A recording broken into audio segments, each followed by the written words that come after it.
প্রিয় দর্শক, সাগরকন্যা কুয়াকাটা সমুদ্র সৈকত থেকে আপনাদের সবাইকে স্বাগতম। আজকের এই পর্বে কুয়াকাটা নিয়ে সম্পূর্ণ ভ্রমণ গাইডলাইন দেওয়ার চেষ্টা করব এবং কম খরচে 2 দিন 1 রাত থাকতে পারেন এইরকম হোটেল সম্পর্কে একটা ভালো আইডিয়া দেওয়ার চেষ্টা করব। আপনাদেরকে নিয়ে কুয়াকাটার বিভিন্ন দর্শনীয় স্থান ঘুরে দেখানোর চেষ্টা করব, যেন পরবর্তীতে আপনারা কুয়াকাটাতে আসলে এই দর্শনীয় স্থানগুলো কোনোভাবেই মিস না করেন। চলেন আজকের এই ভিডিওটি শুরু করি। আমি বাংলাদেশের বিভিন্ন স্থান ঘুরে ঘুরে ভিডিও করার চেষ্টা করি।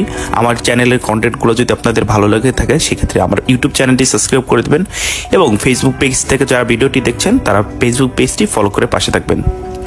খুলনা থেকে খুব সহজে আপনারা কিভাবে কুয়াকাটা যেতে পারেন, বাস ভাড়া এবং সমস্ত ডিটেলস নিয়ে আমি ভিডিওর শেষে কথা বলছি। চলেন কুয়াকাটা বিচ থেকে ভিডিওটি শুরু করি। ফার্স্টে আসার পর আপনার প্রথম কাজ হচ্ছে একটা হোটেল খোঁজা এবং রিজনেবল প্রাইসে সেই হোটেলটা ডিল করা, কারণ এখানে অনেক পরিমাণে বার্গেনিং চলে, তো আপনাকে একটু দরদাম করে নিতে হবে, তাহলে আপনি হচ্ছে বেশ আর কি হোটেলটা বুক করতে পারবেন। আমরা এখন একটা হোটেল খোঁজার জন্য বের হয়েছি, তো আমরা খুঁজে হোটেল তাজ কুয়াকাটা পেয়েছি। তো এইখানে আপনাদের রুম ভাড়া মোটামুটি রিজনেবল প্রাইসে আছে। তো আমরা ডাবল বেড কেটে নিচ্ছি, সেটা হচ্ছে 1500 টাকার মতো পড়ছে, আর সিঙ্গেল বেড পড়ছে 1000 টাকা। তো এইটা হচ্ছে তাদের হোটেলটা।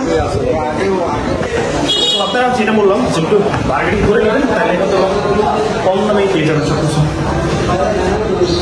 তো এইটা হচ্ছে আমাদের ডাবল বেডের সেই রুম। তো এইটার ভাড়া পড়ছে 1500 টাকা। তো আপনারা একটু বার্গেনিং করলেই কিন্তু দাম কমাতে পারবেন। তো এই পাশে একটা ওয়াশরুম আছে, আর এই যে সানি। এই রুমের ভাড়াটা একটু বেশি হওয়ার কারণ হচ্ছে যে এই যে সি বিচের ভিউটা, এটা আপনারা বেশি এনজয় করতে পারবেন। এইখানে এই বেলকনিতে বসে বসে জাস্ট এই ভিউটা আপনারা খুব এনজয় করতে পারবেন। এই জন্যই হচ্ছে এই হোটেলটা সিলেক্ট করা আমাদের। তো মোটামুটি কম প্রাইসেই হচ্ছে তারা নিছে আমাদের থেকে। আপনাদের কাছে এইটা থাইল্যান্ড অথবা মালদ্বীপের কোনো বিচ মনে হইতে পারে, বাট না, এটা হচ্ছে আমাদের কুয়াকাটা সি বিচ, আর আমরা বর্তমানে আছে হোটেল তাজে আছি। তো এইখান থেকে এই ভিউটা বেশি এনজয় করতে পারবেন আপনারা। আপনাদেরকে একটু যদি দেখাই, জাস্ট এইখান থেকে রাত্রেবেলাতে এই সমুদ্রের পানি আরও কাছে চলে আসে, তখন আরও বেশি ভয়ঙ্কর সুন্দর লাগে। মানে সমুদ্র যে এত সুন্দর, এটা আপনারা রাত্রেবেলায় দেখতে পারবেন। এখানে লাইটগুলো জ্বালাই দেয়, তখন আরো বেশি সুন্দর লাগে। তো আপনারা যারা এই হোটেলে থাকতে যাচ্ছেন তারা এই হোটেলে আসতে পারেন। তো আমাদের কাছ থেকে রিজনেবল প্রাইসে তারা নিচ্ছে। তো এটা কোনো প্রমোশন ভিডিও না। চলেন আপনাদেরকে নিয়ে কুয়াকাটার বিভিন্ন দর্শনীয় স্থান এখন ঘুরে দেখি। প্রথমেই আমাদের কাজ হচ্ছে একটা বাইক ঠিক করা, কারণ আমাদের কাছে যেহেতু 2টা বাইক ছিল, সানি এবং সুমনের জন্য একটা বাইক ম্যানেজ করতে হবে। আপনারা কম খরচে যদি বাইক ঠিক করতে চান সেই ক্ষেত্রে কুয়াকাটা সি বিচের পাশ থেকেও করতে পারেন, এবং এদের থেকে একটু দরদাম করে নিলেই কিন্তু আপনারা 400 থেকে 500 এবং ম্যাক্সিমাম 600 টাকার ভিতরে কিন্তু একটা বাইক ম্যানেজ করতে পারবেন। তো আমাদের এখন হচ্ছে বাইক ম্যানেজ করা শেষ হয়ে গেছে। তো আমরা কোন কোন জায়গাগুলোতে যাব এই মামার মুখ থেকে একটু শুনে নিই। এদিকে যাবো লেবুরবন, সটকিপল্লী, ফিশপাড়ায়, তারপর যাব বৌদ্ধ মন্দির, রাখাইনপল্লী, মিষ্টি পানের কূপ, কুয়াকাটার কুয়া, শ্রীমঙ্গল বৌদ্ধ মন্দির। আমরা প্রথমে কোথায় যাচ্ছি? লেবুরবনের দিকে যাচ্ছি। লেবুরবন মেরিন ড্রাইভ ধরে যতই যাচ্ছিলাম ততই মুগ্ধ হচ্ছিলাম। একদিকে সাগরের বিশাল বিশাল ঢেউয়ের গর্জন, অন্যদিকে বাতাস, চারিদিকে সবুজে অরণ্য, এ যেন সবুজের বাংলাদেশ। তবে বেশ কিছু দূর যাওয়ার পর আমরা হতাশ হয়ে পড়লাম রাস্তার এই নাজেহাল অবস্থা দেখে। আমাদের মতো দ্বিতীয়বার কুয়াকাটাতে আসতে সবাই ভাববে, এর কারণ হচ্ছে মেরিন ড্রাইভের এই নাজেহাল অবস্থা। কুয়াকাটা পর্যটক উন্নয়নের দায়িত্বে যারা রয়েছেন তাদের প্রতি আমার আহ্বান থাকবে, এই রাস্তাটা অতি দ্রুত সংস্কার করা দরকার। এখানে বৃষ্টি হলে বাইক নিয়ে যাওয়াই যায় না। তো আপনারা যদি এটা ঠিক করেন তাহলে আপনাদের এইখানে এই এলাকাতে আরো বেশি পর্যটক বাড়বে। কক্সবাজারের মতো যদি মেরিন ড্রাইভটা করা যায় সেক্ষেত্রে আরো বেশি সুন্দর করে মানুষজন এই জায়গাটাকে উপভোগ করতে পারবে। বর্তমানে আমরা আছি কুয়াকাটা লেবুর বনে। এখানে হয়তো একটা সময় অনেক লেবুর গাছ ছিল, তাই হয়তো এটার নাম রাখা হয়েছে লেবুর বন। আমি এখনো জানি না, বাট আপনারা যদি কেউ জানেন সেই ক্ষেত্রে কমেন্টস করে জানাবেন যে এইটার নাম কেন লেবুর বন রাখা হয়। কুয়াকাটার এই লেবুর বন চমৎকার একটা জায়গা। এখানে গেলে আপনারা বেশ কিছু সুন্দর সুন্দর ছবি তুলতে পারবেন এবং বাংলাদেশের উপর দিয়ে বয়ে যাওয়া 2007 সালের সিডরের সেই স্মৃতি মনে করতে পারবেন, কিভাবে প্রকৃতি আমাদের বাংলাদেশকে সেদিন রক্ষা করেছিল।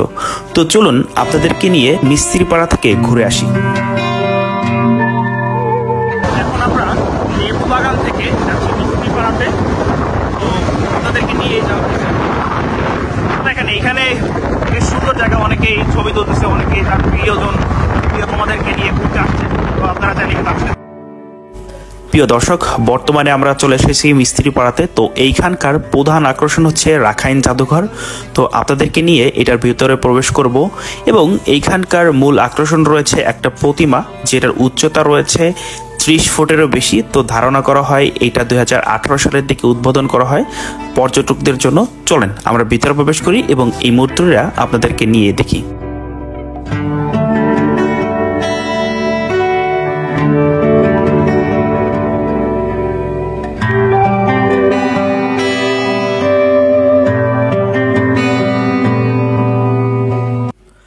রাখাইন জাদুঘর ঘুরে দেখার পর আমরা গিয়েছিলাম রাখাইন বাজারে। তো এইখানে রাখাইনদের তাঁতের তৈরি অনেক ধরনের জামা কাপড় ছিল, যেগুলো বেশ ইউনিক ছিল। তো আপনারা চাইলে কিন্তু এখান থেকে অনেক ধরনের ইউনিক প্রোডাক্টস কিনে আনতে পারবেন। এছাড়াও শামুকের তৈরি, ঝিনুকের তৈরি অনেক ধরনের অর্নামেন্টস কিন্তু পেয়ে যাবেন। মেয়েদের মুক্তার মালা থেকে শুরু করে অনেক ধরনের আইটেমস কিন্তু এখানে আপনারা দেখতে পাচ্ছেন। তো এইগুলো চাইলে কিন্তু আপনারা কিনে আনতে পারবেন এবং আপনাদের জন্য বার্মিস আচারও এখানে রেডি আছে। তো আপনারা চাইলে বার্মিস আচারও নিয়ে আসতে পারবেন। তো অনেক ধরনের অনেক প্রোডাক্টস আপনারা এখানে এই বাজার থেকে কিনতে পারবেন। তো চলুন আপনাদেরকে নিয়ে আমরা এখন আবার ব্যাক করি আমাদের হোটেলে। তো সন্ধ্যার দিকে সি ফুড খাওয়ার জন্য আমরা একটু সি বিচের পাশে যে ফিশ মার্কেটটা রয়েছে সেখানে চলে যাই এবং এখানে গিয়ে একটা মাছ নেই। তবে আপনারা যখন মাছ কিনবেন, মাছের গায়ে হাত দিয়ে একটু চেকে নেবেন যে মাছটা তাজা আছে কিনা বা আজকের মাছ কিনা, এবং যার কাছে দিবেন সে সুন্দর করে আপনাকে বারবিকিউ করে বানাই দিতে পারবেন কিনা এরকম চুজ করে আপনারা দিবেন। তাইলে আপনারা বেশ উইন করতে পারবেন, নয়তো বা আপনারা ওইখান থেকে হেরে যাবেন বা ঠকে যাবেন মাছ কিনে। তো আপনাদের প্রতি রিকমেন্ডেশন থাকবে যে আপনারা যাদেরকে দিয়ে বারবিকিউটা করাবেন দেখবেন যে ওইখানে সুন্দরভাবে মশলা দিচ্ছে কিনা বা তাদের কাছে মশলা আছে কিনা। আমাদের মাছটা যে সময়ের মধ্যে দেওয়ার কথা ছিল তার থেকে 3 গুণ সময় তারা বেশি লাগাইছে। আপনাদের সাথে এরকম হয়েছে কিনা অবশ্যই কমেন্ট করে জানাবেন। তো 1 ঘন্টা পর এসে দেখি আমাদের মাছ হয় নাই। পরবর্তীতে যখন বানাইতেছিল তখন আমি দাঁড়িয়ে লাইভ দেখতেছিলাম যে কিভাবে কি বানায়। তো তারা খুব যত্ন সহকারে বানাইতেছিল এবং মাছটা খেতেও বেশ স্বাদ ছিল।